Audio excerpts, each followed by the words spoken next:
હર્ષ સંઘવીએ 203 કરોડના વિકાસ કાર્યોની ભેટ આપી. સયાજીરાવનગર ગૃહ ખાતે એક કાર્યક્રમ યોજાયો. આ કાર્યક્રમમાં ડેપ્યુટી સીએમ હર્ષ સંઘવીએ નિવેદન આપ્યું. મુખ્યમંત્રી ભૂપેન્દ્ર પટેલે મને મોકલ્યો છે તેવું તેમણે કહ્યું. દીકરીઓ માટે હોસ્ટેલ્સ બનશે. સ્વર્ણિમ ગુજરાત સ્પોર્ટ્સ યુનિવર્સિટીમાં હોસ્ટેલ બનશે. 2047 સુધીમાં 60% લોકો શહેરોમાં વસતા હશે તેવું પણ તેમણે નિવેદન આપ્યું છે. શહેરોની લોડ કેપેસિટી વધારવી પડશે તેવું તેમણે જણાવ્યું.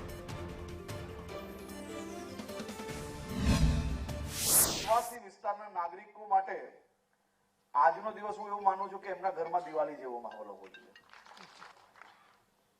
કેન્દ્ર સરકારની અમૃત 2.0 યોજના અંતર્ગત આજે આપને ભાયલી અને સેવાસી વિસ્તારમાં ઊંચી ટાંકી, ભૂગર્ભ સંપ અને નવીન ડિલિવરી નેટવર્ક સાથેનું સંપૂર્ણ પાણી પુરવઠા પ્રોજેક્ટનું લોકાર્પણ કર્યું છે.